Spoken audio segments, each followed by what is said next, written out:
बताओ। Jacobian age. लिया कुछ उसमें?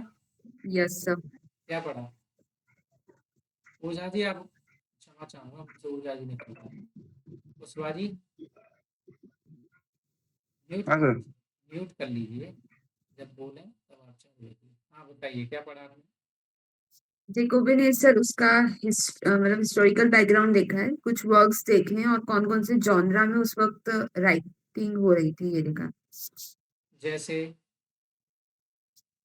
जैसे कि एलिजाबेथन की डेथ के बाद James one of Scot James sixth of Scotland came to England and become a James one. और उसका James one James which of Scotland? Scotland sixth. Sixth of Scotland है ना? Hmm. And he ascended the throne of England, Yes. and after that Yes. he Yes. is celebrated as Union of Crowns. Union of Crowns. Because what is Union of Crowns? because he was ruling same time Scotland and England. And what about Ireland? Ireland was also there, I think, but in some books I have not read the Ireland with that, so I was confused about it. So Ireland भी था क्या sir इसमें? No. Scotland और The Union of Commonwealth was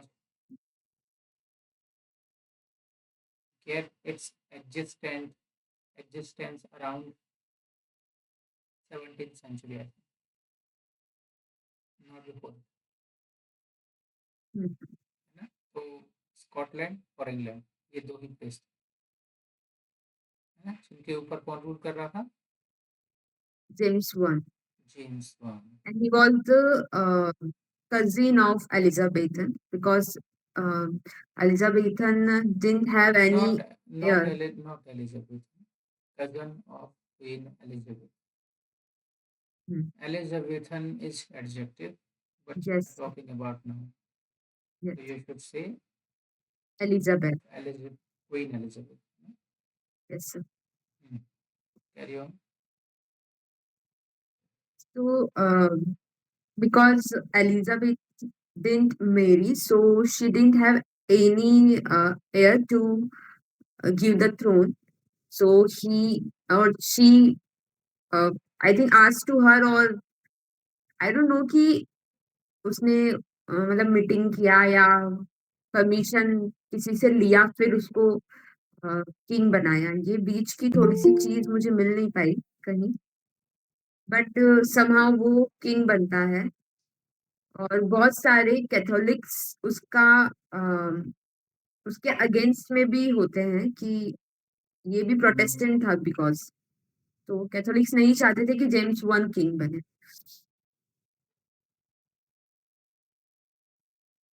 So this was the political situation. है ना? हाँ, but for that he did one thing. What was it? That he his son name was Charles, and he arranged his marriage with the girl of Catholic. Am I right? Catholic faith. हाँ, मतलब उसकी जिससे शादी हुई थी वो Catholic थी, और वो बीच में रिलीजियस कॉम्प्रोमाइज मतलब करना चाहता था एज एलिजाबेथ डन, तो कुछ प्रॉब्लम ना हो इसलिए वो कैथोलिक गर्ल से उसकी शादी करवाता है। Do you think so that Queen Elizabeth did some sort of compromise in between religion, in between two sects of Christianity, that is Anglicanism, or I should say Roman Catholicism or Protestantism? Yes, she has done. How? Um,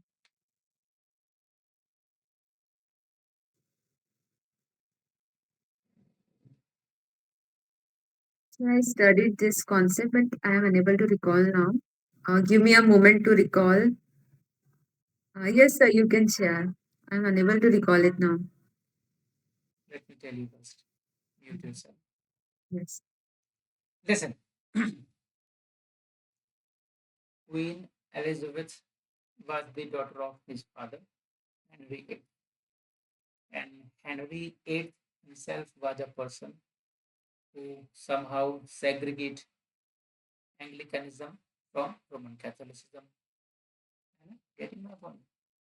And he had utmost hate to the people who belong to Catholic faith.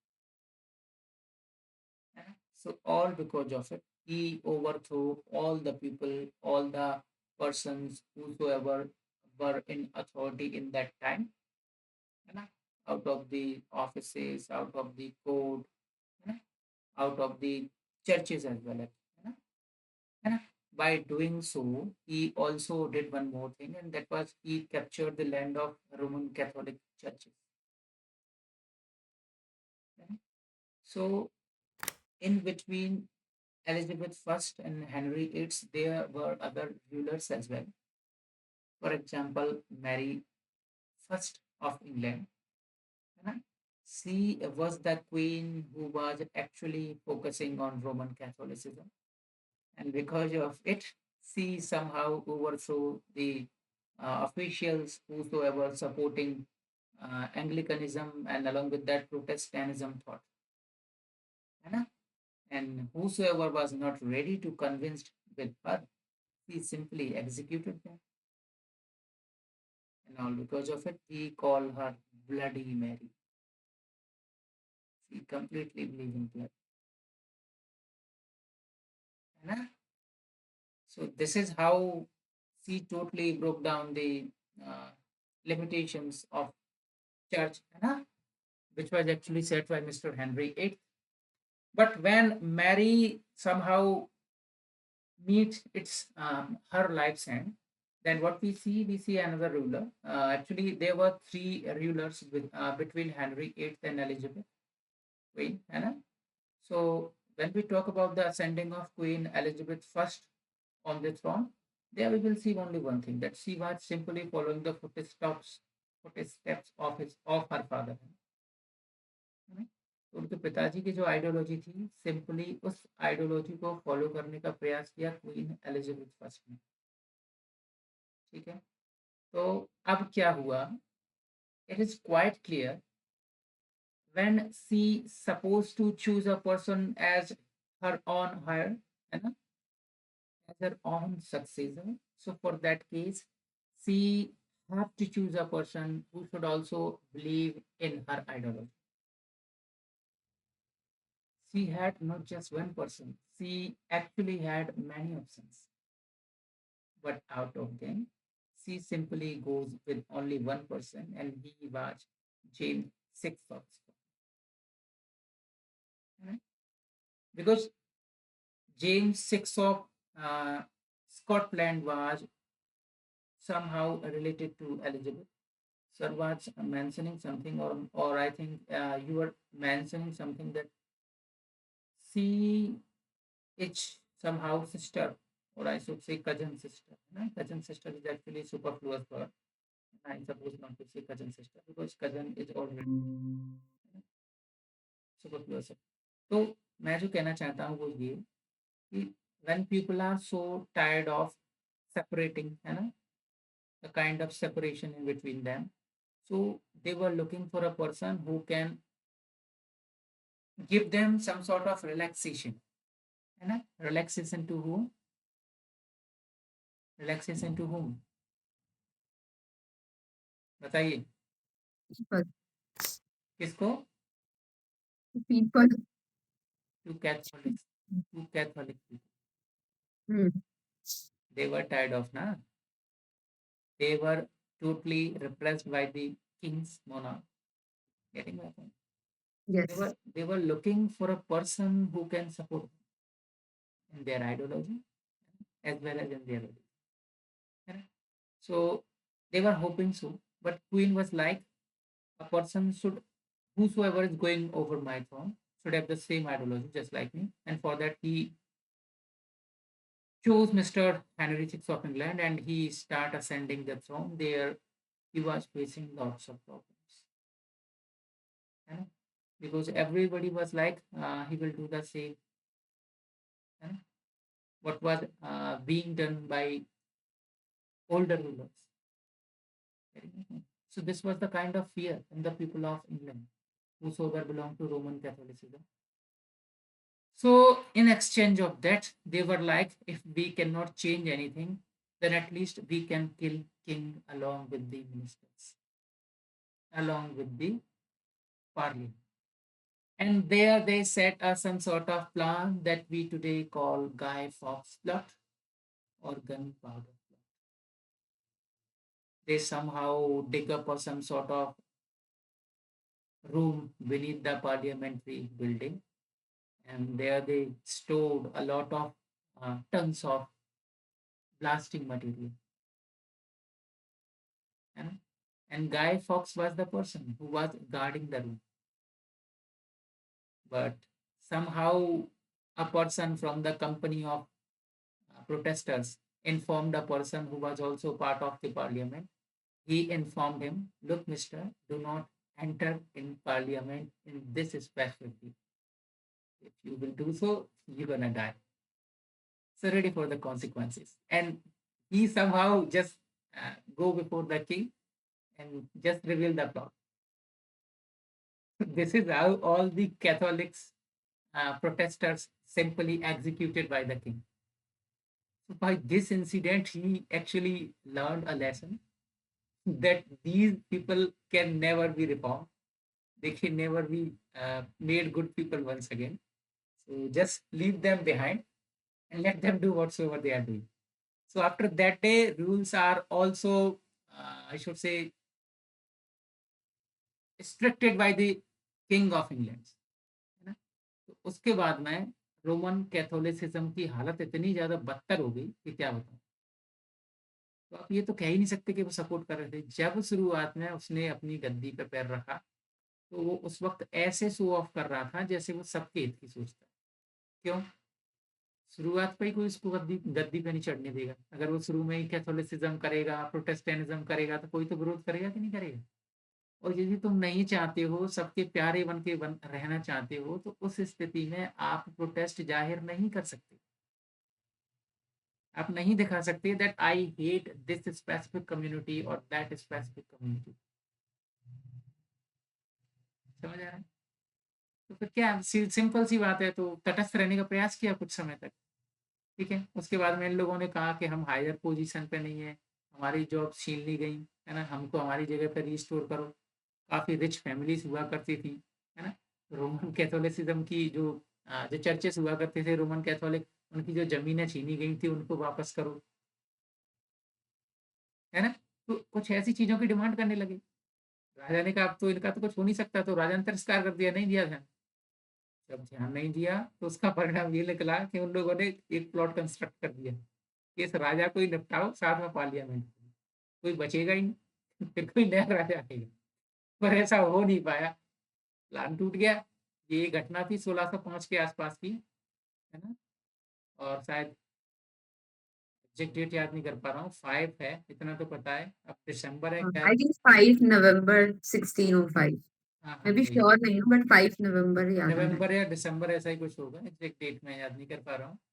So this was Guy Fawkes plot. तो इससे आप political condition का easily idea लगा सकते हो कि लोग किस प्रकार से सफर कर रहे हैं, है ना। तो उसके बाद में किंग्स रोमन कैथोलिसिज्म से दूर हटते चले गए।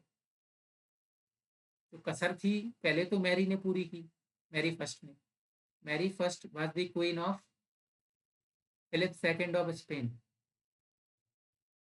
The same king, the same king who waged war against England in 1558, है ना। Yes, got Today we call this battle as War of Spanish Army, Armada. Yes, yes. Hmm. है ना। Later he proposed to Elizabeth. Yes, yes. Hmm. And the reason behind the execution of Protestant people was simple, that Mary married to a person who had Catholic faith, Philip II of Spain। जब मेरा husband Catholic है, तो क्यों ना मैं इस धरती को लाल करके सबको कैथोलिक बना दूं। इसलिए उसने एक्सिक्यूशन किया। जब मैरी मर गई, गद्दी से हट गई, अल्टीमेटली स्पेन का किंग राज कर रहा था स्पेन के ऊपर और इंग्लैंड के ऊपर मैरी के रूप में।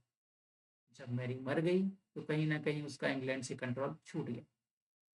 उसने द्वारा अपना वर्चस्व स्थापित करने के लिए ही कई बार लगातार अटैक किए इंग्लैंड के ऊपर, और क्वीन को प्रेशराइज किया कि just marry me in any condition, because this was the only way he can restore, or I should say he can restore his legacy। केवल यही एकमात्र तरीका था जिसके द्वारा वो फिर से एक बार इंग्लैंड पर राज कर सकता था, उससे शादी करके, जो कि उसने कभी करी नहीं। समझ आ रहा है? क्योंकि उस वक्त पे उसके अच्छे अच्छे ट्यूटर रहे हैं, चाहे तो आप रोजर एस्चम को ले लीजिए, चाहे जॉन चेक को ले लीजिए। ये दोनों वो व्यक्ति हैं जो कहीं ना कहीं एलिजाबेथ की सोचने समझने की क्षमता की आधारशिला रखते हैं। समझ आ रहा है? तो इस प्रकार से पूरी जो पॉलिटिक्स है उस समय की, ये कहीं ना कहीं हम समझ सकते हैं, है ना? तो ये बेसिक इन्फॉर्मेशन थी, पॉलिटिकल बैकग्राउंड मैंने आप लोगों को ऑलरेडी दे दिया है। Now you people can carry on for another question, है ना? सर आप कुछ कहना चाहेंगे? आप काफी देर से सुन रहे हैं। मेरे भाई पूरा ठीक है, मैं इसको थोड़ा सा स्टडी करूंगा। जी आपने कोई पढ़ा है पर इतना डिटेल में मैंने नहीं पढ़ा है जो आपने नहीं, बताया। मैंने पढ़ा नहीं है डिटेल में। मैंने डिटेल में नहीं पढ़ा, अच्छा, बस मैं फैब्रिकेशन कर रहा। ये मेरे दिमाग का आर्ट है। थोड़ा सा ही इन्फॉर्मेशन है वो, तो बस मैं थोड़ा सा नहीं उसके लिए भी फैक्ट चाहिए, मैंने फैक्ट पढ़ा नहीं था। कुछ तो और कुछ और तो पढ़ा होगा। कोई जैकोबियन एज में आपने कुछ और तो पढ़ा होगा। जी सर, क्या पढ़ा है? सर मैंने लिटरेरी जैसे पोएट्री, ड्रामा, रिवेंज, ट्रेजेडी, यही सब पढ़ा है जो जो नहीं तो टाइम ये पे तो ये बेसिक चीज है जैकोबियन सर। एज में चल रहे तो थे। ये सब बेसिक चीज है, मैं आपसे सीधे क्वेश्चन तो बिल्कुल भी नहीं पूछूंगा। सीधे क्वेश्चन नहीं पूछूंगा। और फिर अगर आप चाहते हो तो मैं प्रयास कर सकता हूँ पूछने का। आप एक काम कीजिए, आपका नेटवर्क स्विच कीजिए, जी आपका नेटवर्क बहुत चिपक रहा है, अपना नेटवर्क स्विच कीजिए। Neha, any other thing? कुछ और जो आपने पढ़ा हो, कुछ ऐसा जिससे मुझे कुछ और याद आए तो उसके ऊपर बोल सकूं। Yes, give me a moment to recall the things. I have studied many things in Jacobean age yesterday and before a day. Um, as you said now, Mary one ruled, and after that, Elizabeth. I think Edward was also there between them or before Mary, I think. Edward, He was there. I told you, na? I told you that there were three yes, yes, in between you told. Elizabeth first and Edward sixth. No. Henry VIII of England. है ना? He was Yes. actually Edward sixth, I think.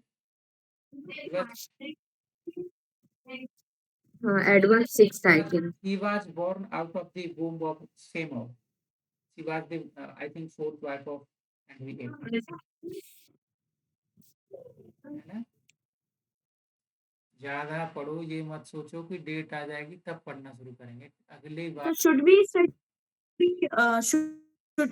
we should focus mainly on Gaurav bhaiya, we should focus mainly on British literature, na? Like what about cultural or literary theory or literary वहां मत पहुंचो। criticism? जो तुम्हारे अभी नहीं पहुंचे। जो तुम्हारे सम्मुख वो इंटरव्यू लेने वाला बैठा है, उसकी एज 50, 55, 60। इक्का दुक्का कोई मिलेगा जो 40, 42, 45 का होगा, नहीं तो होगा, क्योंकि बहुत पुरानी भर्ती के लोग। इंटरव्यू में बैठने के लिए किसी भी महापुरुष को कम से कम 10 साल का एक्सपीरियंस होना चाहिए। 10 साल का एक्सपीरियंस आज से माइनस करोगे तो आपको पता है वो व्यक्ति कहाँ पहुंचेगा। 2025 से 10 साल माइनस करो, 2015।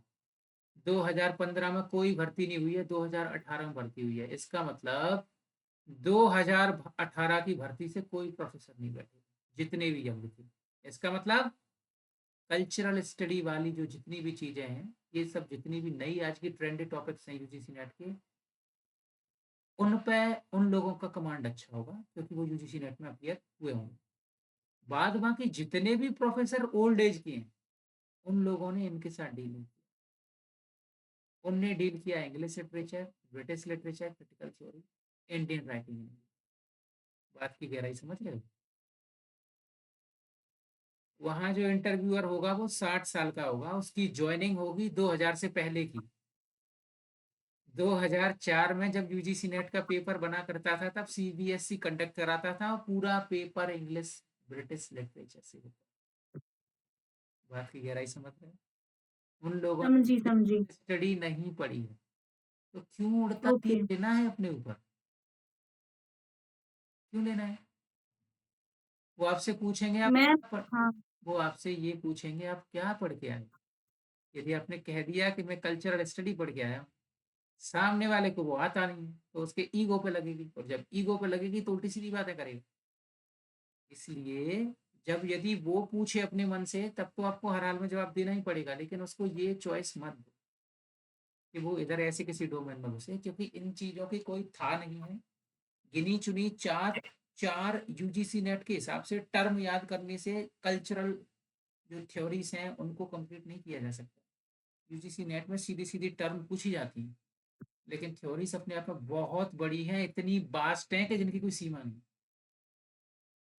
बात की गहराई को समझने का प्रयास करो। कोई भी उड़ता तीर मत लो। Do not take flying arrow. इसलिए कोशिश करो कि इंग्लिश लिटरेचर का सहारा लो, जिस पे आपकी एक्सपर्टीज बहुत अच्छे से हो सकती है। बहुत कंटेंट अवेलेबल है, बहुत सिंपल लैंग्वेज में अवेलेबल। कल्चरल थ्योरी के पीछे मत भागो, क्योंकि वहां जितने भी प्रोफेसर पक्का। बैठेंगे सब पुरानी एज के हैं। सोच के देखो ना, कोई ऐसा टीचर, नेहा, आप लोगों के जितने भी टीचर जितने भी पुराने हैं, ओल्ड एज वाले हैं, काफी लोग पुराने होंगे ना, सब 50 के ऊपर होंगे, यस सर, ऑल है ना? मैक्सिमम, तो तुम्हें ऑलमोस्ट सभी। हाँ, तो तुम्हें लगता है वो कल्चरल थ्योरी पे काम करेंगे? क्या वो करेंगे? उनकी तो अच्छी वाली नौकरी चल रही है। नहीं करेंगे सर। इवन अभी सिलेबस चेंज हुआ है तो उनको दुख हो जाता है कि सिलेबस चेंज क्यों हुआ है, क्योंकि वो चाहते हैं जो वो पढ़ा रहे हैं वो वही पढ़ाते हुए आए। तो as you said in previous classes की जो सिलेबस है यूनिवर्सिटी का, लाइक जीवाजी और डीएवीवी का, वी शुड स्टडी दैट। मतलब बहुत ज्यादा डीपली नहीं, बट एक बार देख लेना थोड़ा थोड़ा। चाहिए। हाँ, बिकॉज वो वहीं से कुछ ना कुछ पढ़ा रहे होते हैं तो वो वहां से ज्यादा क्वेश्चन कर सकते हैं। तो ये समझ रहे चांसेस हैं बनते क्या कहना चाह रहा हूँ? मेरे मुंह से जो भी निकल रहा है ये मान लेना, हर एक शब्द की इक्वल वैल्यू है, बस समझने का प्रयास करना। क्योंकि हो सकता है मैं रह जाऊं, तुम में से कोई निकल जाए। Because interview. ये पूछ रहा था सर हाँ जी, बोलिए। कि जो जीवाजी और डीएवी का इनका सिलेबस एमए का दे रहे हैं ना, एमए का कि पूरा बीए एमए सब कुछ? एमए का देख लेना, टीएबीबी का, जीवाजी का। जी। ठीक है, और डीईटी में जितनी भी लिंग्विस्टिक्स टर्म्स है ना, जो लैंग्वेज से रिलेटेड, वो सारी देख लेना, है ना? समझ गए? टीईटी का डीएटी का सिलेबस किस सिलेबस, साइड था? डीएटी डीटी का सिलेबस कहाँ मिलेगा सर? नेहा के पास होगा, हम लोगों ने डीईटी दिया है ना। I need to check. किस I टाइप से if I syllabus? have, I will share. है ना? डीईटी का अब सिलेबस इन लोगों के साथ शेयर कर देना, क्योंकि वो लोग डीईटी, हाँ, मुझे थोड़ा सा ढूंढना पड़ेगा, देखती हूँ आज मिल जाएगा उसमें तो। कुछ कुछ अच्छी चीजें पूछने लायक।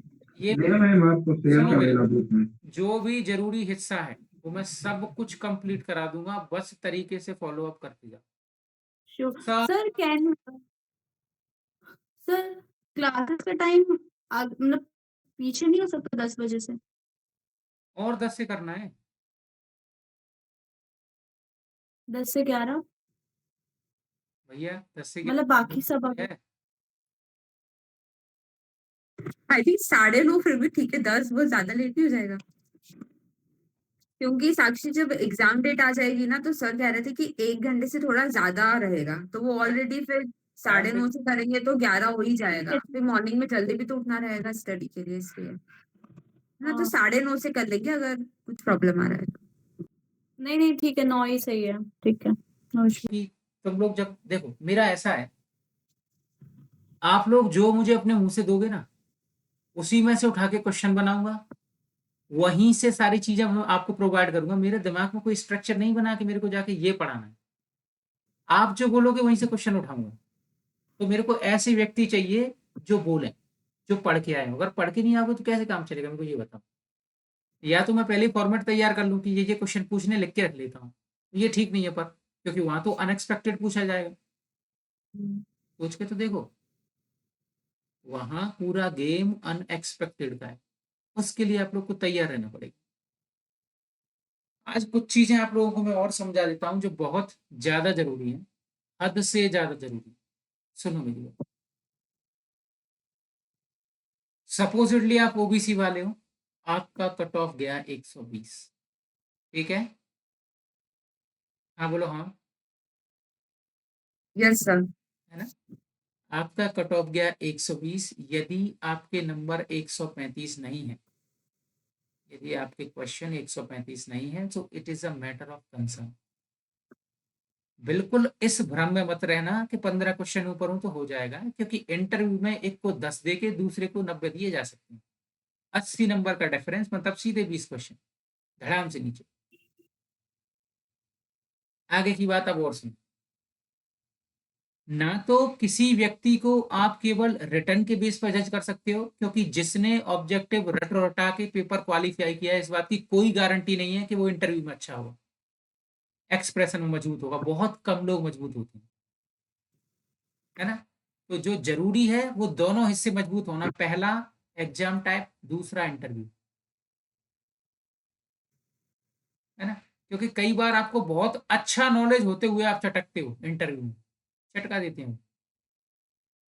कोई भरोसा नहीं किसी चीज का। झूठा भ्रम मैं आपको दे नहीं रहा हूँ, झूठी सांत्वना नहीं देता हूँ। ये कोचिंग वालों को तो पैसे कमाना है, इसलिए बेवकूफ बनाते हैं, कहते हैं सब पास हो जाओ। कैसे हो जाओगे? सीट तो सही है, कैसे सब पास हो जाओ? सोच के तो देखो, कैसे पास हो सकता है ना? अब यदि मैं अभी तक डेफ के बारे में कभी आप लोगों से बात करी नहीं है ना? तो डेफ में जैसे हॉबी वाला कॉलम है, उदाहरण के तौर पे मान लीजिए आपका जिला है इंदौर, तो आपको करंट में इंदौर का मेयर कौन है वो पता होना चाहिए, ठीक है? इंदौर की जियोग्राफी कैसी है, इंदौर में क्या क्या पाया जाता है, इंदौर किस लिए फेमस है, इंदौर की पॉलिटिक्स में कौन कौन व्यक्ति हैं जो आज के समय पर सक्रिय नेता है ना? या फिर कभी यहाँ से कोई ऐसा बड़ा व्यक्ति हो जो ऊंचे पद पर रहा हो, है ना? कोई स्पेसिफिक जीआई टैग वगैरह इंदौर के पास हो, है ना? इकोनॉमिकल चीजें क्या क्या हैं, क्या ऐसी चीजें हैं जो इंदौर को कहीं ना कहीं इकोनॉमी से जोड़ती है ना?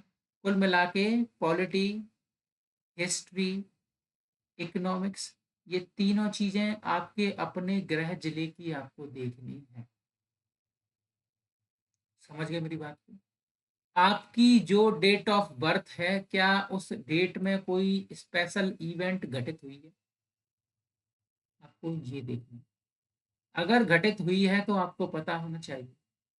आपको ये भी देखना चाहिए क्या उस डेट से जुड़ी हुई कोई और घटना है, या फिर उस डेट में किसी किसी स्पेसिफिक वीआईपी इंसान का जन्म हुआ है।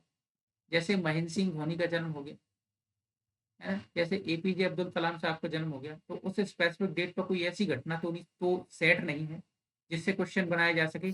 और ऐसे क्वेश्चन केवल और केवल एक ही व्यक्ति पूछ सकता है, वो है अध्यक्ष स्वयं। और नंबर देता है अध्यक्ष, इस बात को आप अपने कान में डाल लो। वो तीन क्या कह रहे हैं उससे कोई फर्क नहीं पड़ता, नंबर केवल और केवल एक व्यक्ति प्रदान करेगा, वो है स्वयं अध्यक्ष महोदय। तो उस व्यक्ति का खुश होना सबसे ज्यादा जरूरी है। यदि आपने उस व्यक्ति को इग्नोर कर दिया तो आप चाहे कुछ भी बोल के आइए, कितना भी प्यारा बोल के आइए, चाहे भले ही तीनों मेंबर रिकमेंड करें, यदि उन्हें ठीक नहीं लगा तो आपको वो नंबर नहीं देंगे, क्योंकि आफ्टर ऑल कलम उनकी चलनी है, वो तीन लोगों की नहीं। तीन लोगों की केवल जवान चल रही है, और जो कलम चल रही है वो अध्यक्ष साहब की। तो मतलब जैसे हमारे कॉलेज के वाइवास में होता है वैसे ही यहाँ पर भी होता है। मतलब वो यस, लोग अल्टीमेटली नंबर नहीं दे रहे होते हैं जो एक्सटर्नल्स आते हैं। नंबर केवल और केवल अध्यक्ष साहब के हाथ में होते हैं, उनको जैसे नंबर देना है वो देंगे। और अगर जैसे जैसे वो जो होता है ना कि ये बोर्ड, हमारे बोर्ड में अगर वो नहीं है तो क्यों नहीं होंगे? हर बोर्ड में एक अध्यक्ष होता है। अच्छा, अध्यक्ष। ओके। एक अध्यक्ष हमेशा हर बोर्ड में रहता है। आइडेंटिफाई कैसे करेंगे अध्यक्ष कौन है? बीच वाली सीट पे जो व्यक्ति बैठा है वही अच्छा। अध्यक्ष। देखो इसके लिए मैं इधर देखो, इधर देखो, एक एक ऐसी बेंच बनी हुई है, उसके बाद में ऐसी, हम्म। ठीक है। तो जो यहाँ बैठा हुआ है ना, जैसे अभी इसको बताता हूँ, सॉरी,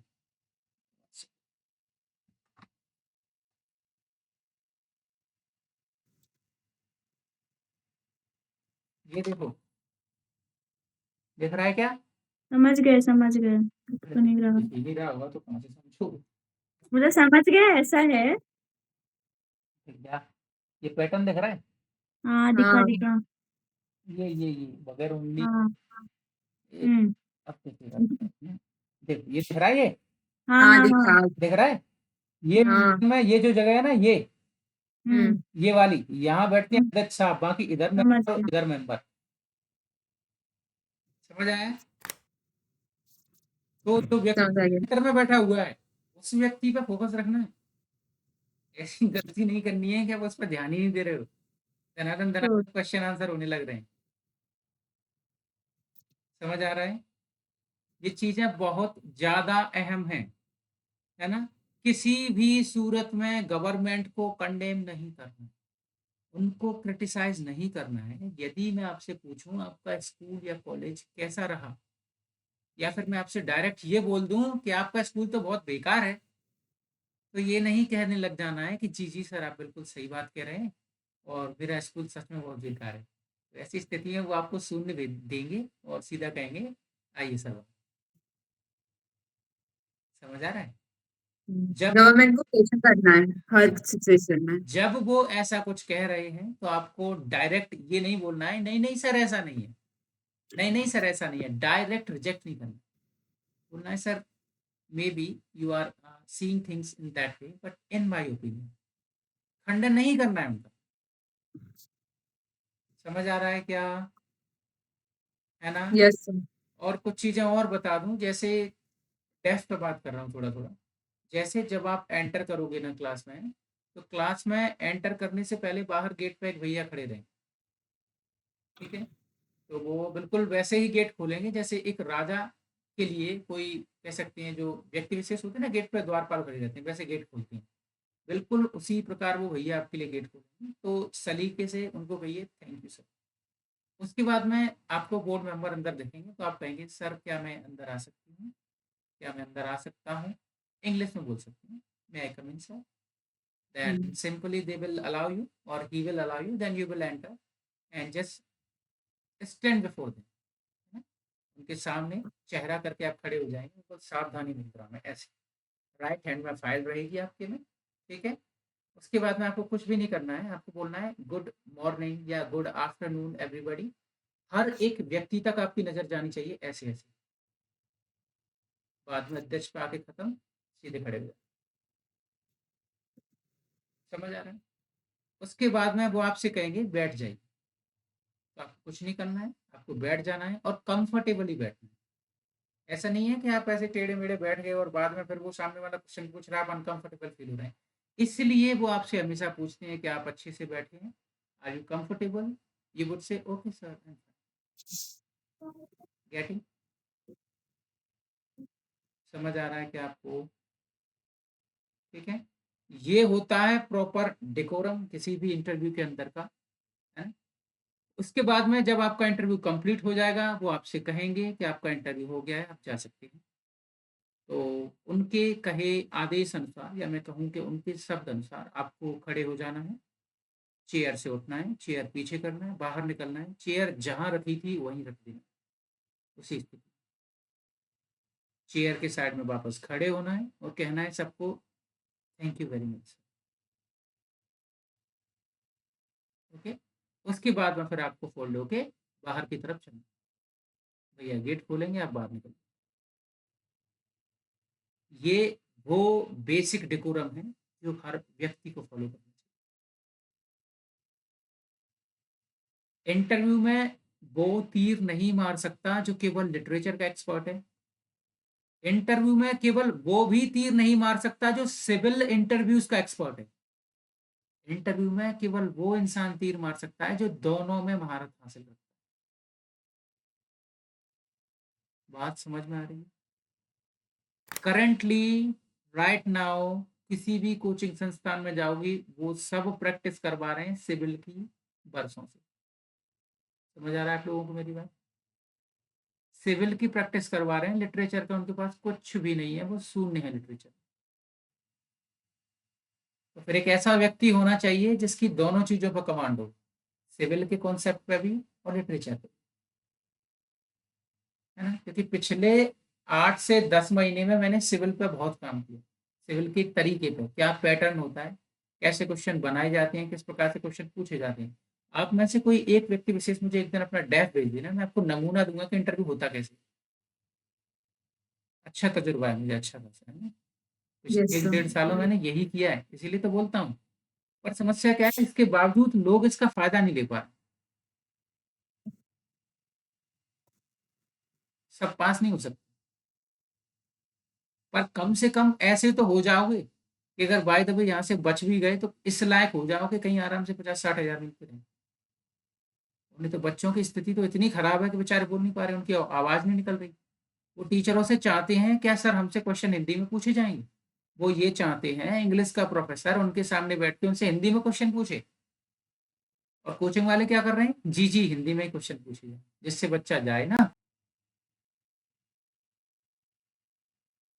समझ आ रहा है कि नहीं? Yes sir. मुंह से बोलो। खुशबा जी,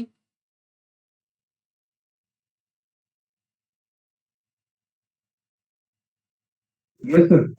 क्या समझे? नहीं सही है ना, बिल्कुल सही बात है। ये मैंने पूरा आपको इंटरव्यू का म्यूट कर लीजिए आप। ये मैंने पूरा इंटरव्यू का टोटल पैटर्न बता दिया जो सिविल के हिसाब से फॉलो होना चाहिए। समझ आ रहा है? फॉलो करना ही करना है, बाद बाकी सब्जेक्ट की मरम्मत मैं ऐसी करवा दूंगा कि आपको सब्जेक्ट में निराश नहीं होना पड़ेगा, मेरी गारंटी है। तो अभी मैं रेफरेंस चीज़ों पर काम करा रहा हूँ, हिस्ट्री पर काम करा रहा हूँ, ये बेस है किसी भी लिटरेचर का। यदि बेस नहीं होगा ना, जैसे कोई स्ट्रक्चर है, तो जब स्ट्रक्चर होता है तभी तो आप उसमें ईंटें फिट करके सही घर बना सकते हो। अगर स्ट्रक्चर नहीं है, केवल ईंटों पर घर बनाओगे तो बार बार गिरेगा।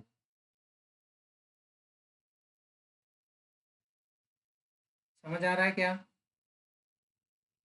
मुझसे तो बोलो कुछ। Yes yes sir. सर। तो कोशिश करो, टाइम पे रहो। जगह बिल्कुल भी नहीं है हम लोगों के पास, हमको भरपाई इसकी करनी पड़ सकती है। अगर ये अटेम्प्ट खाली गया तो नुकसान बहुत बड़ा होगा, और मैं बिल्कुल भी नहीं चाहता हूँ कि आप में से कोई भी रह जाए।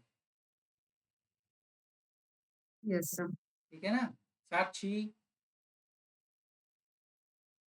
साक्षी परेशान, यस सर। चेहरा उतरा हुआ दिख रहा है, परेशान सी दिख रही है कुछ, क्या हो गया? यही मतलब पढ़ाई नहीं होती तो बुरा लगता है ना, मतलब सब कुछ है पूरा, आज कॉलेज में ही पूरा फ्री थी मैं, बट मन ही नहीं लगता, मन ही नहीं करता पढ़ने का। अरे सारी चीज़ों को छोड़ दो, सबसे पहले वोट दो, ये तो मोदी जी का कहना है। और मैं ये भी कह रहा हूँ, मैं ये कहूँगा, सारी चीजें छोड़ दो, किताब के आगे बैठ जाओ, जितना ज्यादा पढ़ लोगे फायदा मिलेगा। अरे कुछ समय के लिए ब्रेक ले लो, कॉलेज तो फिर मिल जाएगा, कॉलेज कहाँ जाएगा? लेती हूँ। 3-4 महीने में इंटरव्यू हो जाना है, उससे ज्यादा समय नहीं है। पर ये 3-4 महीने हो सकता है ढंग से पढ़ लोगी तो JRF भी क्लियर हो जाए। तुम जिस कल्चरल थ्योरी की बात कर रही हो, उस कल्चरल थ्योरी को भी नहीं छोड़ूंगा मैं, उसको भी कराऊंगा, उसको भी नहीं छोड़ूंगा। बस बात ये है कि उससे पहले कॉन्सेप्ट हर चीज का क्लियर होना चाहिए। नहीं नहीं नहीं, आप सही हैं। अच्छा ये बताइए, कल क्लासेस है ना? कल। ऑब्वियसली मैं रखूंगा ठीक है। क्योंकि, है ना? टॉपिक बताइए, टॉपिक। टॉपिक क्या, अभी मैंने इस पे बात ही नहीं करी, जैकोबियन पे, और 3-4 दिन देखो, नहीं चल रहा है, आगे नहीं बढ़ पा रहा बट हूँ। कल थोड़ा सा ना पढ़ के आते हैं, जैसे नेहा, मैं और वो भैया हैं। अब कल पढ़ के आते हैं और अच्छा डिस्कशन करते हैं, लाइक एवरीथिंग। जैसे कोई बुक आपने प्रेमशंकर पांडे बोली है ना, तो अब जैकोबियन प्रेमशंकर पांडे से खत्म ही करते हैं, तो ऐसा है ही नहीं ना टारगेट उसमें, रखते हैं। है ही नहीं तो मिलेगा कहाँ से? उसमें इतना कुछ नहीं है प्रेमशंकर पांडे में, आपको दूसरे सोर्सेस को भी पढ़ना पड़ेगा जैकोबियन के जैसे लिए। कि अब दूसरे सोर्स। पहले डॉक्टर मैरन सिंह मिराज को फॉलो करो, गैप्स में बरतूंगा। गैप वो ना इतना धीमा बोलती हैं, धीमा नहीं वो बोलती, स्पीड इसकी बढ़ाओ मतलब ना, हाँ 1.5 वो स्पीड बढ़ा लूंगी बट वो इससे ज्यादा नहीं है। जाएगा आई इससे। Want actually text.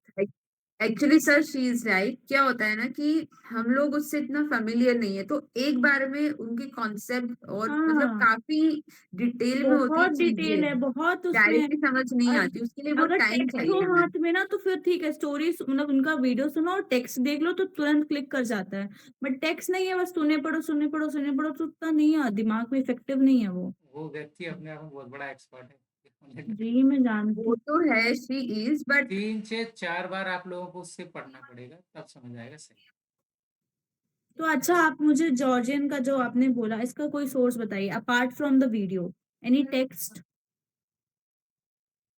अरे विकिपीडिया पे जाना, विकिपीडिया पे जैकोबियन एज लिखना, उससे पढ़ लो। हम्म और वो एक बुक जो थी हिस्ट्री ऑफ ब्रिटिश लिटरेचर, छोटी सी कौन सी थी वो बुक, बहुत पहले पढ़ी किताबें थी मैंने। बहुत सारी आती हैं। विलियम जे लॉन्ग उसमें है क्या? विलियम जे लॉन्ग में भी होगा, हेनरी हडसन में भी होगा, हटसन और तो नहीं मेरे पढ़ी। पास ये एक बुक है। डेविड डेविड कौन क्या सी? नाम डिचेस्की है में इसका? होगा, रटुलेज की में होगा, बहुत सारी किताबें आती हैं पर नारायण, समझ गई।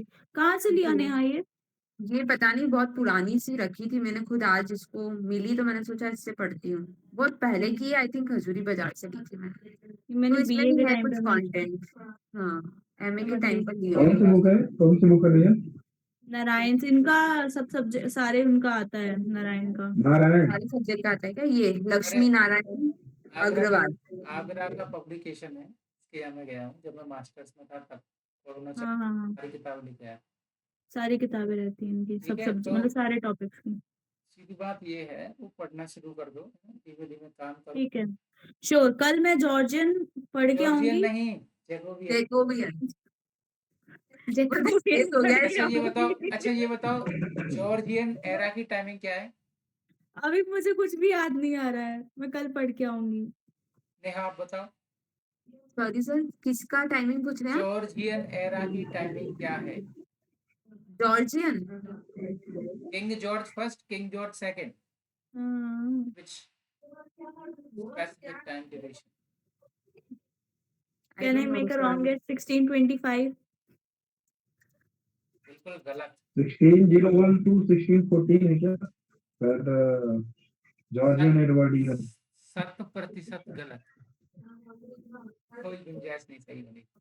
जॉर्ज वानो टू। सर थोड़ा रिलेट नहीं कर पा रही हूँ, मुझे याद नहीं आ जॉर्जियन रहा। Georgian Hanoverian. एडवर्डियन, जॉर्जियन, वो हाँ, था, वो छोटा छोटा था। बट किसके उसको पीरियड में अपन आते हैं वो? मतलब अपन उसको ऐसे कर देते हैं ना, उसका एज नहीं पढ़ते हैं, हाँ राइट, ऐसे ऐसे ही कर हुआ है देते वो। हैं। अच्छा, क्वीन विक्टोरिया से पहले थे या बाद में थे? पहले थे। पहले थे ना, हाँ, इसका मतलब रिस्टोरेशन के बाद होंगे। 1717 समथिंग। रिस्टोरेशन में कौन था? रेस्टोरेशन में ड्राइडन थे। अरे दद्दू, क्या? अरे वो क्या आई था? Am asking about king, not dragon. हाँ, चार्ल्स 5। वाह, नहीं, चार्ल्स वो फाइव, तो क्योंकि पहले क्योंकि आज तक गद्दी में आया ही नहीं। ओलिवर क्रॉमवेल उसमें आते हैं, प्यूरिटन्स में। उसके बाद फिर रेस्टोरेशन आता है। सर एक दिन किंग एंड क्वीन का कुछ बता दीजिए, मतलब ऐसा। अरे वो कॉमन नाम है यार, पढ़ा है अपन ने, याद क्यों नहीं आ रहा है? अरे चार्ल्स सेकंड है चार्ल्स वही, कहीं तो रिस्टोरेशन सही। में, सेकंड। 1660। हाँ, Charles second. Charles second, okay. Charles second के बाद में जो आगे रूलर आते हैं ना, वहीं आपको जॉर्ज फर्स्ट और जॉर्ज सेकंड देखने को मिलेगा। हाँ, जॉर्जियन डायनेस्टी कह लो, है जॉर्जियन एज ना? एंड हैनोवेरियन के बाद आते हैं वो। हाँ। हैनोवेरियन में शायद एडवर्ड वगैरह आते हैं ना, एडवर्ड फर्स्ट या जो भी हो, एडवर्ड वगैरह जितने भी हैं, उसी में आते हैं हैनोवेरियन में। उसके बाद में जॉर्जियन आते हैं। बहुत ज़्यादा राजा नहीं, 3-4 होंगे अंदाजा। हाँ हाँ, 2-3 उनका टाइम पीरियड भी बहुत कम था, ऐसा हाँ, ज्यादा बहुत कुछ कम नहीं। थे, ये बिल्कुल सही बात है, 10 साल 12 साल ऐसे ऐसे ऐसे ऐसे किंग थे। ठीक है, तो ऑलरेडी 10:25 हो चुके जी। हैं, already running out of time. ठीक। ठीक है, सर मैं अपन हाँ, लिंग्विस्टिक भी करेंगे ना, लिंग्विस्टिक भी अरे कवर मत सर करेंगे। वो लोड लो, तो बिल्कुल साफ है, मुझे तो फोनीम मॉर्फीम कुछ हर बार भी पढ़ती हूँ। नहीं, कुछ एक चीज नहीं बचेगी, एक भी।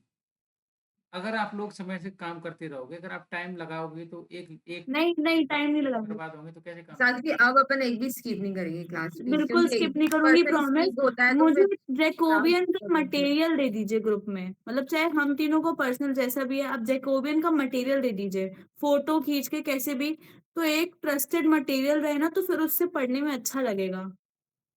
विकिपीडिया खोलो, इस दिमाग को थोड़ा काम करने दो। पर्स के अगर दूंगा ना, थाली में खाना परोस के दूंगा तो क्या है, डायरेक्ट खा लोगी। जैकोबियन, ओके जब ठीक खुद है। ढूंढोगी ना, सब्जी यहाँ से, रोटी वहां से, मिठाई यहाँ से वहां से, तो समझ तो आएगा कहाँ क्या पड़ा था।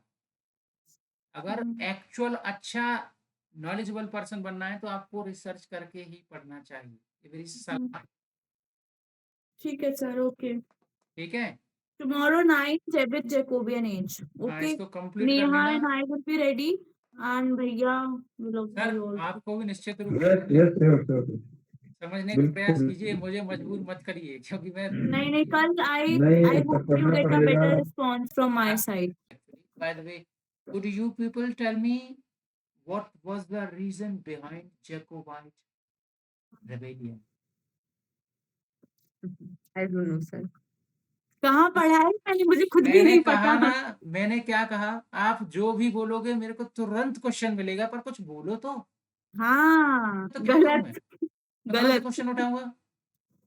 जैकोबाइट रिबेलियन क्या है मैं बताता हूँ। बताइए। चार्ल्स सेकंड का जो जो गद्दी का सक्सेसर था, वो उसका भाई बना। हम्म, क्या नाम था उसका, बताइए। जैकब। बेटी Pushpa, James first James first, Charles का भाई, भाई James James first, first okay था। ठीक है। जेम्स फर्स्ट की दो डॉटर थी, एक मैरी थी और एक और थी।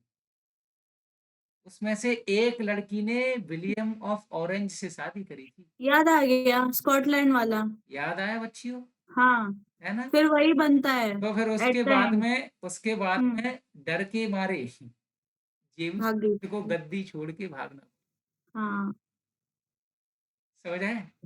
हाँ हाँ हाँ। वहां से इन्हीं के कहीं ना कहीं इन्फ्लुएंस में ये रिबेलियन उत्पन्न हुआ, जैकोबाइट रिबेलियन। Jacobite rebellion. अब यदि इस प्रकार से आप मेरे सामने कुछ बोलोगी भी तो मैं क्वेश्चन उठा दूंगा, अगर कुछ नहीं श्योर बोलोगी श्योर, तो कैसे काम सब चलेगा। हेल्प ही करेगा। At the end today we got to know what is Jacobite rebellion. समझ आ रहा है कि जैकोबियन, नहीं आ रहा। जैकोबियन वाली एज। बात, तुम मुझे खून दो मैं तुम्हें आजादी दूंगा, तुम मेरे को आंसर दो मैं तुम्हें क्वेश्चन दूंगा तुरंत इंस्टेंट, टुमारो, ठीक है। Yes sir. ओके। फोकस रखना है, हाथ जोड़ के विनम्र निवेदन है। ये मान लेना कि मैंने तुम लोगों से कर्जा लिया है, मेरे को वो कर्जा नहीं नहीं नहीं, इतना नहीं करना है। है ना। अच्छे से पढ़ो, कल मैं फिर मिलता हूँ आप लोगों से, और ओके सर। अच्छे से पढ़ के आना और ठीक है। रेगुलर रहना, रेगुलरिटी मत तोड़ना। हाँ नहीं, अब सीटें दिख गई है ना। हाँ, क्योंकि मेरे को खुद को भी स्ट्राइक करता है ये, क्योंकि मैं तो पढ़ के निकल जाता हूँ, है ना। सीटें दिख गई हैं अब। हाँ सीट नो अदर बहुत चांस। बहुत ज्यादा सीट है ना। ओके ठीक है, ठीक है, चलें। ठीक है, have a nice day everybody.